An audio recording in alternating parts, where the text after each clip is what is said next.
하나님의 말씀은 누가복음 2장 8절에서 11절입니다. 한 목소리로 합독하도록 하겠습니다. 그 지역의 목자들이 밤에 밖에서 자기 양떼를 지키더니 주의 사자가 곁에 서고 주의 영광이 그들을 두루 비추매 크게 무서워하는지라. 천사가 이르되 무서워하지 말라. 보라, 내가 온 백성에게 미칠 큰 기쁨의 좋은 소식을 너희에게 전하노라. 오늘 다윗의 동네에 너희를 위하여 구주가 나셨으니 곧 그리스도 주시니라. 아멘. 여러분 안녕하세요. 메리 크리스마스. 인사를 나누시기를 바랍니다. 메리 크리스마스. 오늘은 성탄절이죠. 그런데 정말 메리 크리스마스가 맞아요? 정말 즐거우십니까? 행복하세요? 정말 하나님께 기쁘고 감사한 마음이, 행복한 마음이 있으신가요? 우리에게 예수님을 보내주심에 대해서 그 마음으로 이 성탄 예배에 나오셨나요?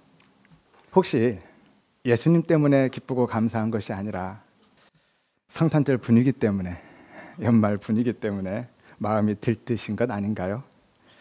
성탄절은 사실 세상이 더 기뻐하고 예수 안 믿는 사람들이 더 즐거워하죠. 성탄절 장식 어디서 제일 먼저 하죠? 술집? 예, 술집도 하죠. 백화점. 백화점에 가장 빨리 하는 것 같아요. 성탄절에 사람들이 가장 많이 모이는 곳은 또 어디죠? 역시 백화점, 술집, 유흥가들이죠. 제가 이해가 안 가는 것 하나가 있는데요. 세상이 성탄절을 큰 절기로 지키고 있다는 거예요. 정말 이해가 안 됩니다. 석탄일 같은 경우는 불교에서만 지키죠. 그런데 성탄절은 온 세상 사람들이 다 절기로 지키고 있어요. 그리고 예수님과 아무 상관도 없는 사람들이, 예수를 믿지도 않는 사람들이 성탄절에 더 기뻐하고 즐거워하고 들떠 있다라는 거죠. 어제도 제가 저 케이크 찾으러 빵집에 갔는데요. 사람이 얼마나 많은지요. 전부 다 케이크 사느라고 줄 서서 케이크를 사가더라고요. 거기 온 사람들이 다 예수 믿는 사람들이겠습니까? 그런데 왜 예수님 생일에 케이크를 사서 자기들끼리 기뻐하고 축하하죠? 이해가 안 돼요. 도대체 왜 그럴까요? 정말 이해가 안 돼서 묻는 겁니다. 왜 그들은 예수를 믿지 않는데도 그렇게 기뻐하고 즐거워할까요? 아마도 산타클로스 같은 예수를 기대하고 있어서가 아닌가 싶습니다. 예수님을 마치 빨간 옷 입고 선물 보따리 한가득 메고 와서 자신의 문제를 해결해주고 자신들의 필요를 채워주고 자기들이 원하는 소원을 들어주는 산타클로스 정도로 바라보고 있지 않느냐라는 거죠. 그러니까 자신들과 아무 상관도 없는 성탄절이 메리 크리스마스가 되는 것 아닌가요? 그리고 그것은요, 신앙도 종교심도 아니고 요즘에는 그냥 문화가 되어버린 것 같습니다. 성탄절이 세상 사람들 모두가 즐기는 문화가 된 거죠. 그런데 문제는요, 오늘날 교회도 성도들도 별반 다르지 않다라는 거예요. 실제로 많은 성도들이요, 내 문제 해결과 내 소원 성취를 위해서 예수를 믿고 교회를 다니고 있잖아요. 그러니까 성도들도 역시 예수님을 선물 보따리 한가득 안고 오는 산타클로스나 내 소원이나 들어주는 알라딘 램프 속의 지니 정도로 생각하고 있다라는 거죠. 하지만 예수님은 왜 오셨죠? 예수님은 이 땅에 왜 오셨습니까? 우리의 필요를 채워주고 우리의 소원을 들어주기 위해서가 아니라 우리를 죄에서 구원해 주시기 위해서, 그것 때문에 오신 거예요. 우리의 일상을 풍요롭게 해주시기 위해서 오신 것이 아니라 우리에게 생명, 구원, 영생을 주시기 위해서 오신 겁니다. 그런데 그 생명을, 구원을 주시는 방법이 뭐였죠? 십자가죠. 십자가로 우리를 구원하심으로써 우리를 당신과 연합시키시고 우리가 그 십자가를 실제화해서 살아가게 하시는 겁니다. 이것이 자기 부인이죠. 마태복음 16장 24절에 누구든지 나를 따라오려거든 자기를 부인하고, 자기를 부인하는 그 자기 십자가를 지고 나를 따르라라고 말씀하시죠. 그런데 십자가를 실제화해서 사는 그 삶은요, 그 자기 부인의 삶은 나의 세상적인 힘과 풍요를 다 끊어내고 내 일상을 차압하는 것으로 나타납니다. 예수 믿는 사람들은 전부 다 물리적으로 가난하고 궁핍하고 비천한 삶을 살게 된다라는 이야기가 아니라 그런 삶에 그 세상의 힘과 풍요에 가치와 소망을 두지 않게 된다라는 이야기예요. 그래서 부자로 살아도 그 부를 내 힘으로, 내 가치로 혹은 내 영광으로 챙겨가지 않고요. 오직 예수와 십자가 은혜만 바라보며 살게 되는 거고요. 혹시 가난하게 살아도 병 가운데 있어도 낙심하거나 좌절하거나 절망하지 않고 오히려 기뻐하고 감사하고 찬송하면서 살아가게 되는 것이죠. 이것이 예수 믿는 거고요. 이것이 하나님과 동행하는 삶입니다. 에녹처럼 세상에서 발이 뜨는 삶이기도 하고요. 바울의 표현을 빌리면 세상에 대해서 십자가에 못 박힌 삶, 세상에 대해서 죽은 삶인 거예요. 그게 바로 목자로 오신 예수님을 따르는 양의 성도의 삶의 현실이죠. 여러분, 이래도 성탄절이 메리 크리스마스가 되십니까? 내 모든 삶을 차압당하고 내가 기대하고 소원하는 그 모든 것들을 다 빼앗긴다 할지라도 성탄이 정말 기쁨이 되십니까? 나는 내내 오신 예수님을 통해서 무엇을 기대하고 있고 무엇을 바라보고 있고 또 어떤 것을 소원하고 있는지를 진지하게 한번 돌아보시면서 오늘 말씀을 나누시기를 바랍니다. 본격적으로 본문을 나누기 전에요. 먼저 성도님들이 궁금해하시는 것 하나를 설명해 드리고 가야 할 것 같습니다. 우리 교회는 성탄 장식을 하지 않는데요. 왜 그런지 궁금해하시는 분들이 있어서 한 번 더 설명을 드려야 될 것 같습니다. 초창기에 한두 번 설명드렸는데요. 이후로 오신 분들은 잘 모르시죠. 우리 교회가 성탄 장식을 하지 않는 이유는 크게 두 가지입니다. 첫 번째 이유는요. 예수님의 오심을 기억하고 축하하기 위한 그 성탄 장식들이 오히려 예수님을 가리고 왜곡시키기 때문인 거예요. 개역교회에서 십자가를 걸지 않는 이유와 같습니다. 우리 교회도 이 뒤에 십자가가 없죠. 대부분 십자가를 걸어두는데요. 개역교회는 십자가를 걸지 않습니다. 복음의 중심에 있는 십자가조차도요. 형상화되는 순간 예수 그리스도로부터 우리의 시선을 가리거나 왜곡시키거나 분산시켜버립니다. 마치 광야의 노뱀과 같은 거예요. 기드온이 만든 예복과 같습니다. 이스라엘 백성들이 그것 자체를 섬겨버렸거든요. 예수 그리스도를 바라보라고 광야에 노뱀을 세워주고 예봇을 주었는데 그것을 마치 하나님처럼 섬겼던 거죠. 지금도 천주교 가면 십자고 상 붙들고 기도하죠. 그러면 더 기도발이 잘 먹히는 것처럼 생각합니다. 그 자체가 힘이 있고 그 자체가 능력이 있는 것처럼 여기는 거죠. 이것이 아담 안에 있는 타락한 인간의 본성인 거예요. 어쩔 수 없습니다. 보이는 그것을 내 마음에 새기게 되는 거죠. 성탄절은요, 복음의 시작인 예수 그리스도의 탄생을 기념하는 날이죠. 따라서 예수 그리스도를 바라보고 예수 그리스도께 집중하는 데 있어서는 그 어떤 것도 걸림이 되거나 우리의 시선을 분산시켜서는 안 되는 겁니다. 그래서 개역교회는요, 끊임없이 개혁되어져야만 하는 거예요. 우리 교회가 성탄 장식을 하지 않는 두 번째 이유는요, 거의 모든 성탄 장식이 기독교와 예수와 관계가 없는 것들이기 때문인 거예요. 지극히 세속적인 세상적인 상업 문화와 나아가서 우상 숭배와 주술적인 의미들이 강하기 때문입니다. 가장 대표적인 게 뭐죠? 성탄 트리죠. 주로 전나무나 소나무 같은 상록수를 사용하는데요. 이것은요, 고대 바벨론으로부터 이어져 오는 영생을 상징하는 나무 숭배 사상의 뿌리를 두고 있습니다. 그 트리에 장식하는 것들도 마찬가지예요. 북유럽 지역에서 동지가 되면 악령들을 물리치기 위해서 집 주변에 상록수를 세우고 거기에 등불로 꾸몄던 주술적인 의미들이 많이 들어가 있습니다. 마치 할로윈 데이처럼. 최근에 교회들이 성탄 트리나 장식에 대해서 여러 가지 성경적인 의미를 부여하고 있기는 합니다. 상록수처럼 변함없이 하나님을 사랑하자라든지 촛불이나 전구처럼 우리 안에 빛으로 오신 예수 그리스도를 기억하자라든지. 하지만요, 처음부터 그런 의미로 만들어진 것이 아니라 원래는 주술적이고 상업적이고 비기독교적인 것들에 기독교적인 신앙적인 의미만 부여한 거죠. 마치 회칠한 무덤과 같은 겁니다. 무덤에 페인트 칠한다라고 해서 무덤이 아닌 건 아니죠. 겉보기에는 깨끗해 보이지만 무덤은 무덤입니다. 그 안에는 악취가 진동하는 거예요. 따라서 우리 모든 성도님들은요, 가시적인 어떤 것에서 성탄의 분위기와 기쁨을 찾으려 하지 마시고 진리의 말씀 안에서 생명으로 빛으로 오신 예수를 만나고 경험하시기를 바랍니다. 그렇게 성탄의 기쁨을 누리시기를 바랍니다. 그 은혜를 구하시기를 바랍니다. 하여서 오직 주인공이신 예수 그리스도만 기억하고 바라보시기를 바라고, 예수 그리스도로 인해서 그 구원의 은혜, 천국의 소망으로 인해서 기쁘고 즐겁고 행복한 성탄을 보내시기를 주의 이름으로 축원드립니다. 오늘 본문은요, 굳이 설명드리지 않아도 너무 잘 아는 말씀이죠. 아마 성탄절에 가장 많이 설교되고 있는 본문 중에 하나가 아닐까 싶습니다.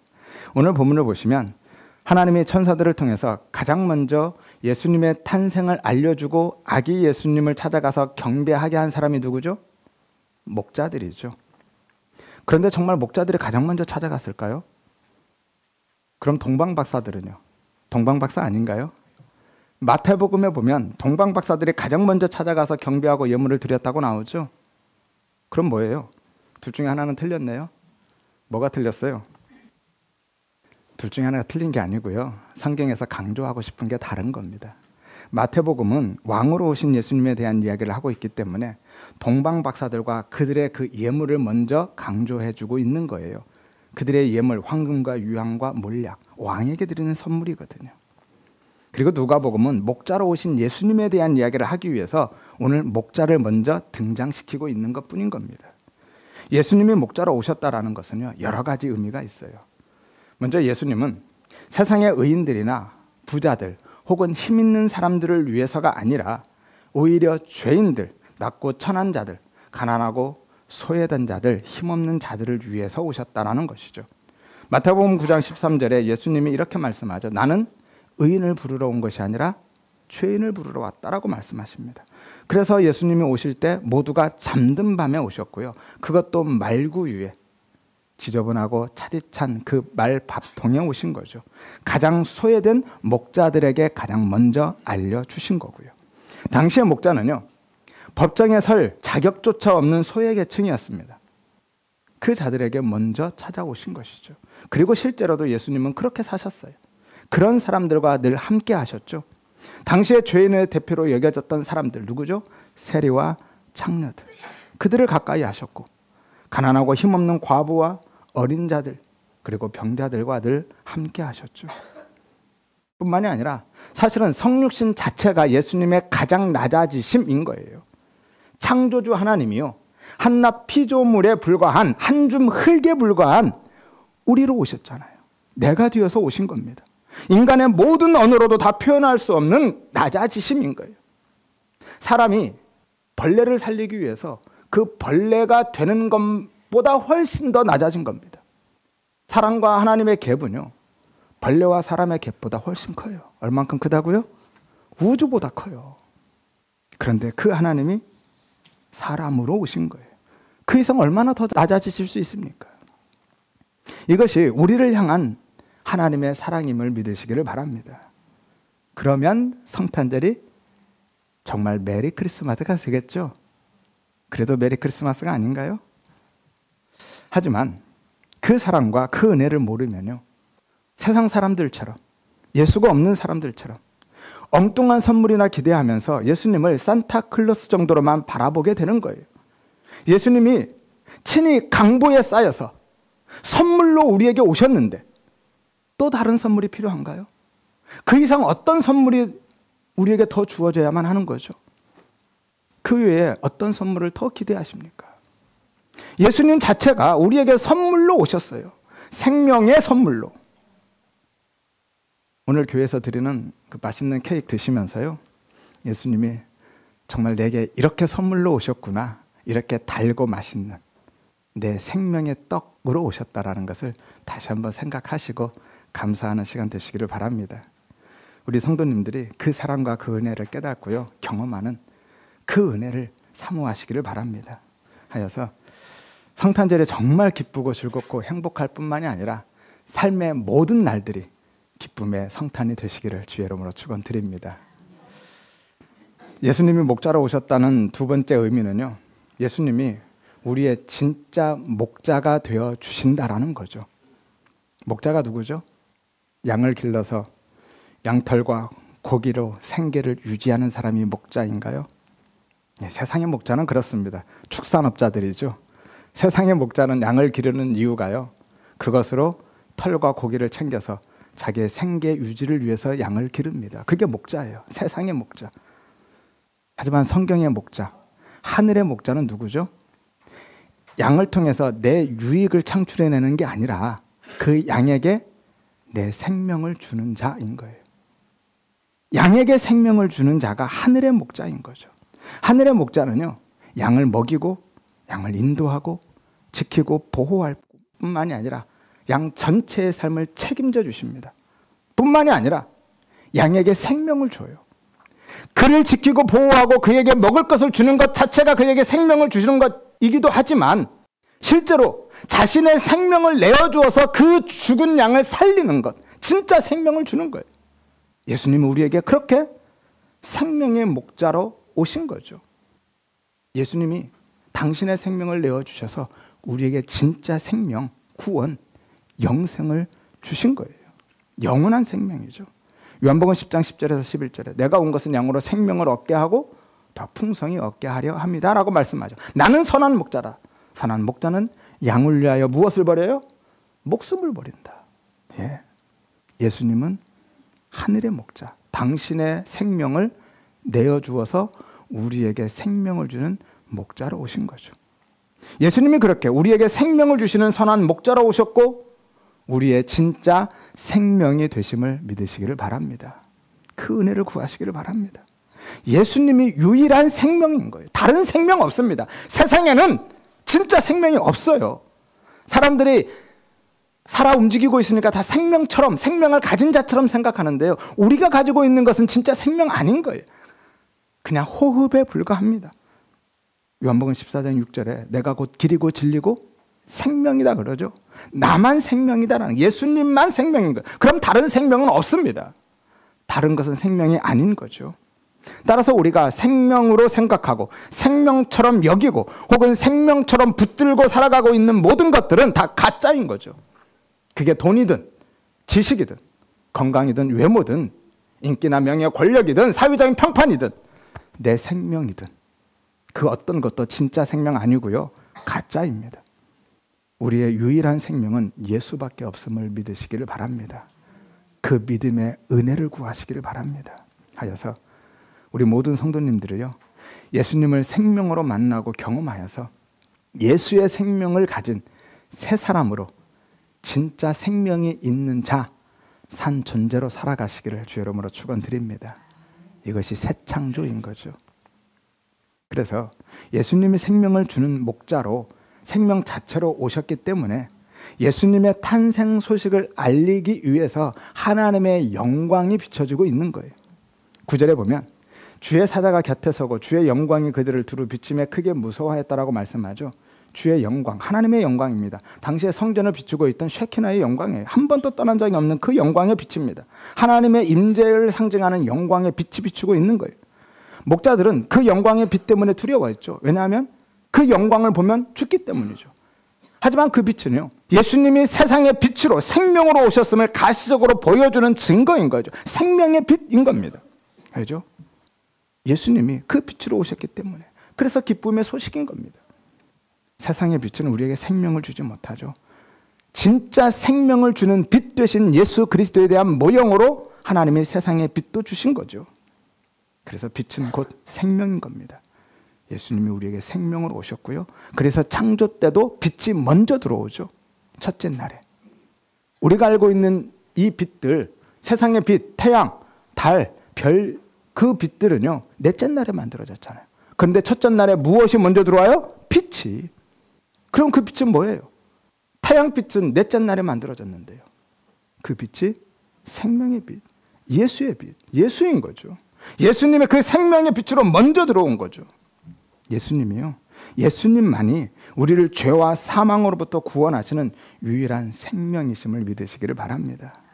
뿐만 아니라 우리의 삶에 있어서도, 지금 이 땅의 역사 속에서의 삶에 있어서도 우리를 먹이고 입히고 지키고 보호하고 인도하고 책임져 주시는, 그리고 나아가서 죄와 사망으로부터, 진짜 영원한 사망으로부터 우리에게 생명을 주시는 선한 목자, 생명의 목자 되심을 믿으시기를 바랍니다.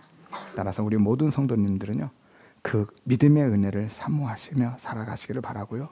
하여서 성탄절이 내 밖에서 일어나는 기독교의 절기로만 인식되는 것이 아니라 세상의 모든 사람들이, 예수가 없는 사람들도 기뻐하고 즐기는 그런 문화로 여겨지는 것이 아니라, 그런 죽은 성탄이 아니라 예수님을 내 안에서 생명으로 만나고 경험하는, 내 안에 성탄이 일어나는 생명의 성탄이 되시기를 주 이름으로 축원드립니다.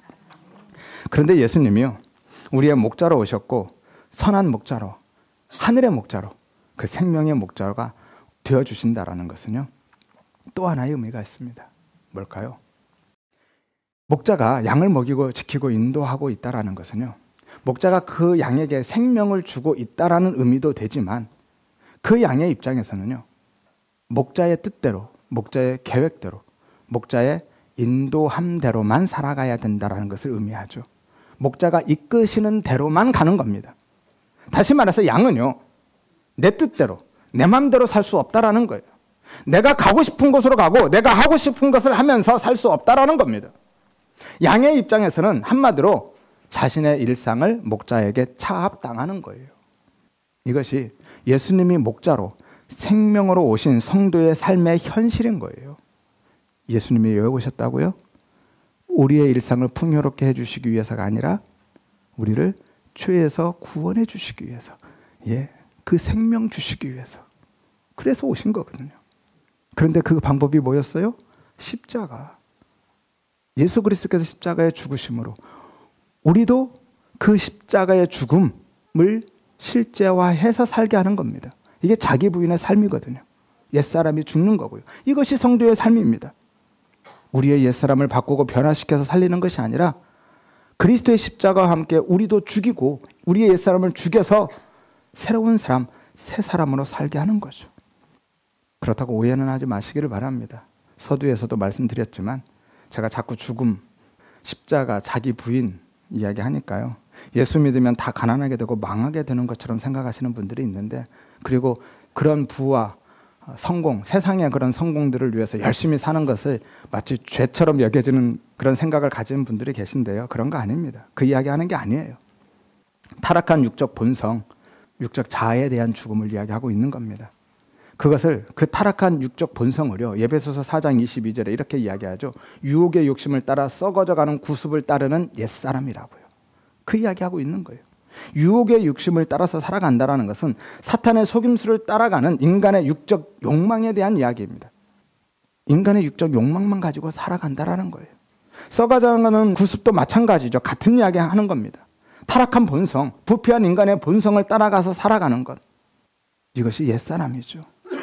그리고 그것이 죽는 것을 자기 부인이다 라고 하는 겁니다. 예수를 믿어도요, 얼마든지 물질적인 부자로 살 수 있어요. 얼마든지 세상적인 성공의 삶을 살 수도 있습니다. 다만 그가 진짜 하나님의 택한 백성, 성도라면은요, 둘 중에 하나의 경우에만 가능합니다.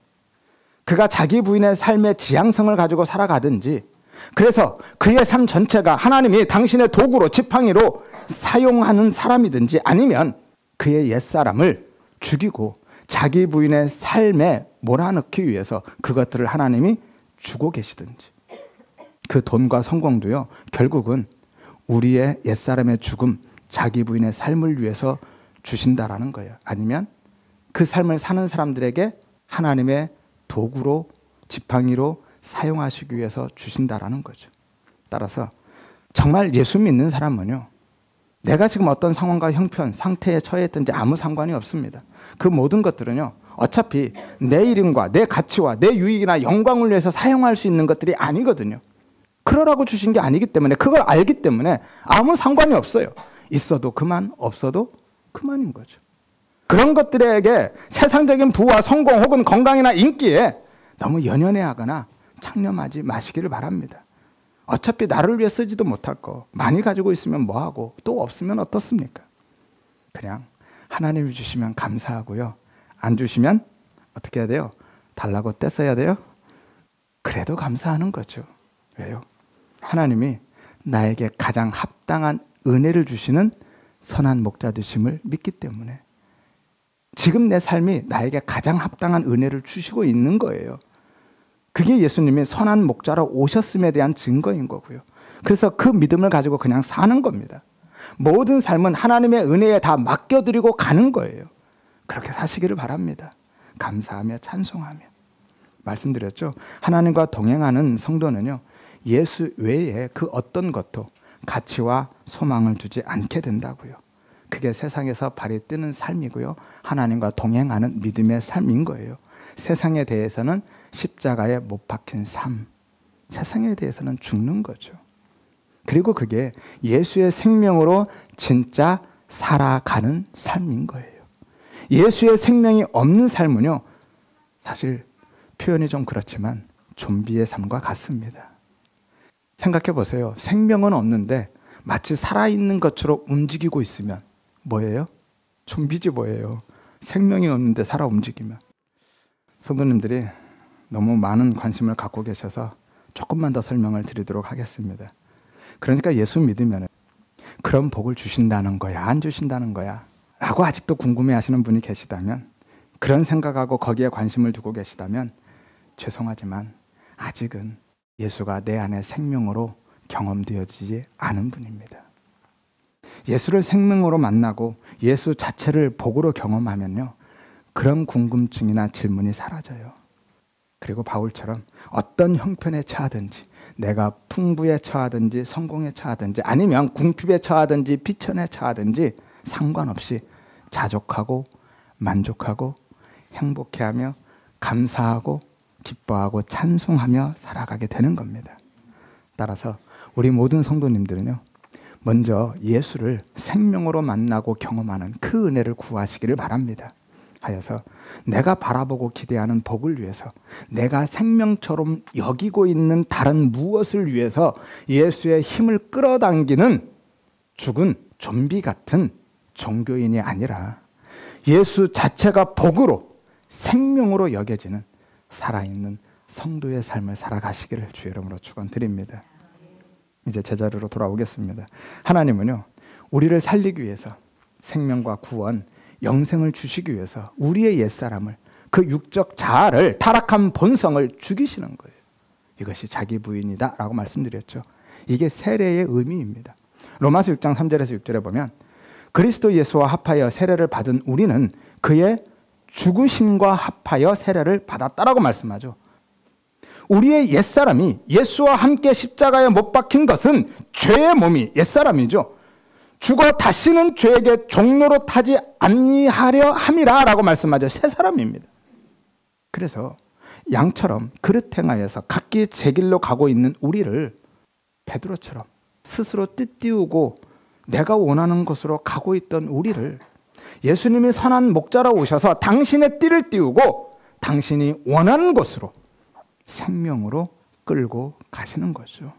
이것이 하나님의 나라가 임한, 천국이 임한 자의 삶인 겁니다. 그래서 하나님의 나라 천국이 임하면은요, 내가 되고 싶은 것, 내가 하고 싶은 것 다 이루어지는 것이 아닙니다. 그것은 불교에서 이야기하는 극락이고요, 성경에서 이야기하는 천국은 오히려 내가 원하는 곳, 내가 하고 싶은 것, 그것들이 다 주어지는 것이 아니라 그것들을 빼앗기게 되는 거예요. 부정당하게 되는 겁니다. 나는 부정되고 삭제되고 오직 목자 되신 예수님이 이끄시는 대로만 살아가게 되는 거예요. 이것이 일상을 차압당한다라고 우리 표현에서는 보여지는 겁니다. 진짜 천국은요, 예수님이 왕이 되어서 다스리는 곳이잖아요. 따라서 거기에 나는 없습니다. 오직 예수님만, 하나님만, 그 은혜만 드러나는 곳이 천국인 거예요. 하지만 예수님이 이끌어 가시는 그 생명의 삶이, 예수님의 은혜로 통치하시는 그 천국의 삶이 우리의 타락한 육적 본성과는 반대 방향이기 때문에 양으로 살아가는 우리 편에서는 그것이 불편하고요, 힘들고 고난으로 여겨지는 겁니다. 그래서 싫은 거죠.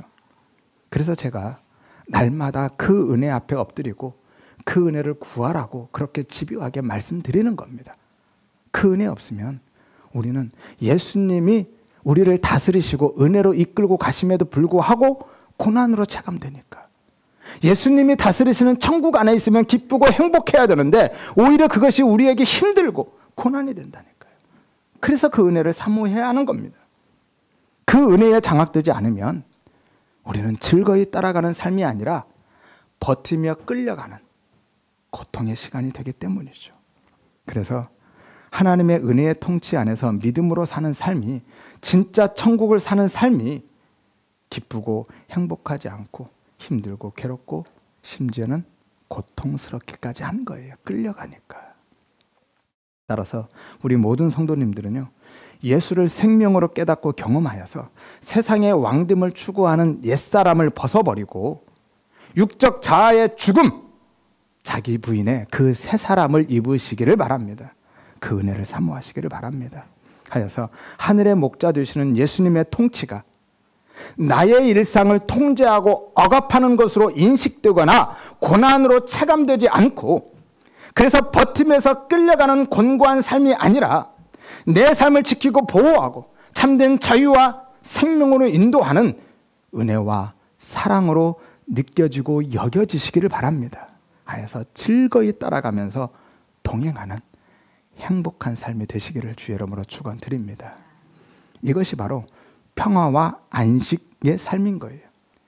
내가 가고 싶은 곳으로 가고 내가 하고 싶은 것을 하면서 내 마음대로 사는 삶이 평화와 안식, 형통의 삶이 아니라 목자 되신 예수님의 인도하심과 이끄심을 따라서 살아가는 것이 진짜 평화, 안식, 형통의 삶임을 믿으시기를 바랍니다. 이것이 예수님이 우리에게 목자로 오셨다라는 네 번째 의미인 거예요. 14절에 보면 지극히 높은 곳에서는 하나님께 영광이요, 땅에서는 하나님이 기뻐하신 사람들 중에 평화다라고 말씀하죠. 여기에서 평화가 바로 그 평화입니다. 에이레네.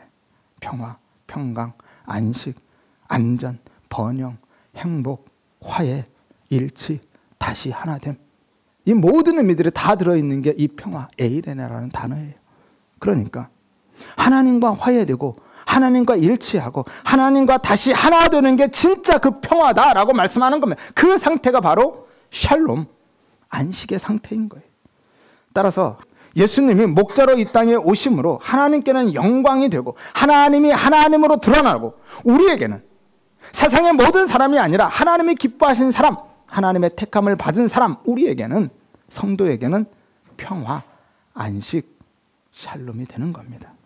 어떻게 해요? 그 방법이 뭐예요?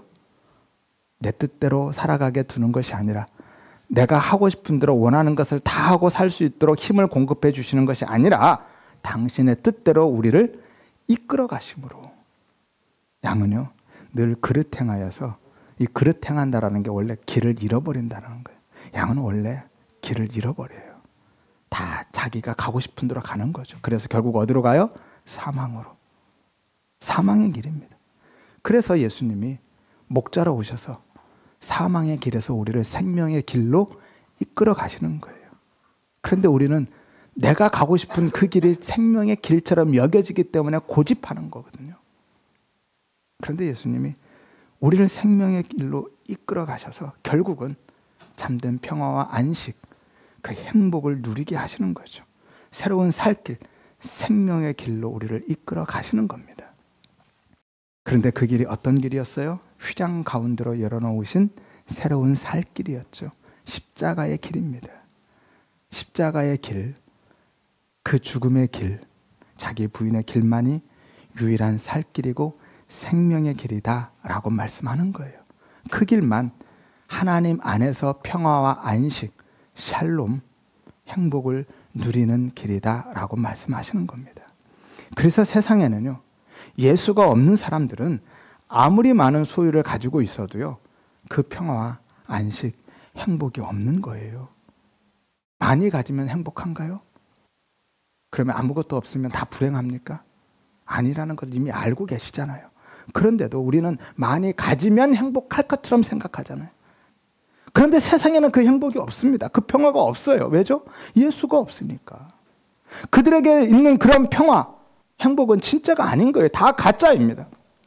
그런데도 그들은요, 그 가짜 행복을 구하면서도 그것이 마치 진짜인 것처럼 여기고요, 예수님이 주시는 그 진짜 행복, 그 진짜 평화와 안식은 원하지 않는다라는 거예요. 왜죠?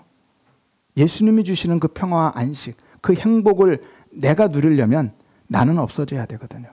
나는 부인되고 삭제되어야 되기 때문에 그런 평화와 안식은 원치 않는 거죠. 그래서 싫은 겁니다. 그래서 유대인들이 예수님을 십자가에 못 박아버린 거예요. 그런 평화는 필요 없다라는 거였죠. 그런데 지금 우리도 그러고 있다라는 거죠. 그게 진짜가 아니라는 것을 알면서도 그게 주어지면 진짜 행복할 것처럼, 진짜 평안할 것처럼, 그것은요, 가짜이고 허상이고 사탄의 속임수입니다. 내가 주인공이 되어서 느끼는 그 평화와 행복은요, 다 가짜예요. 예수가 없는 평화는 없습니다. 예수 밖에는 행복이 없어요. 만족도 없습니다. 오직 예수와 십자가 안에서만, 육적 자아가 죽고 예수의 생명으로 다시 살 때만 참된 평화와 안식, 행복이 있음을 믿으시기를 바랍니다. 따라서 목자로 오신 예수님의 인도하심을 따라서 사는 성도는요, 예수님의 십자가를 실제화해서 살아가게 되는 거예요. 로마서 6장 6절의 말씀이 그 말씀이죠. 우리의 옛사람이 예수와 함께 십자가에 못 박힘으로 죽었다라는 거죠. 그래서 우리가 사는 겁니다. 우리는 그렇게 사는 존재들이에요. 그렇게 생명을 가진 존재입니다. 내가 원하는 것을 소유해서 생명을 갖는 것이 아니라 그리스도와 함께 십자가에 못 박힘으로, 그 십자가를 실제화해서 살아감으로요. 로마서 6장 4절에 우리가 그의 죽으심과 합하여 세례를 받음으로 그와 함께 장사되었다라고 말씀하죠. 완전히 죽었다라는 거예요. 이는 그리스도를 죽은 자 가운데서 살리심과 같이 우리도 또한 새 생명 가운데서 살게 하려 하심이라고 말씀하시잖아요. 왜 우리를 십자가에 못 박아 죽였느냐? 왜냐하면 새로운 생명 주시려고. 죽어야 산다니까요. 따라서 내 삶에 예수님이 목자로 오신 성도는요, 바울의 고백처럼 날마다 죽는 삶을 살게 되는 거죠. 그래서 예수 안에 있는 그 참된 평화와 안식, 생명을 누리게 하시는 겁니다. 이것이 마태복음 10장 39절 말씀이죠. 나를 위하여, 나 때문에 자기 목숨을 잃는 자는 얻으리라, 그 말씀이죠.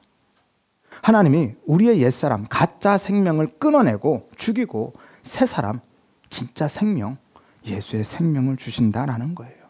따라서 우리 모든 성도님들은요, 성탄을 맞이하여서 내 삶에 생명의 목자로 오신 예수님을 만나고 경험하시기를 바랍니다. 그 은혜를 먼저 사모하시기를 바랍니다. 하여서 오늘뿐만이 아니라 살아가는 모든 날들이 기쁨의 성탄이 되고 생명의 성탄이 되시기를 바라고요. 나아가서 생명의 목자로 오신 예수님만 바라보고 즐거이 따라가는 자기 부인의 삶, 하늘의 평화와 하늘의 안식, 참된 행복을 누리는 생명의 삶을 살아가시기를 주의 이름으로 축원드립니다.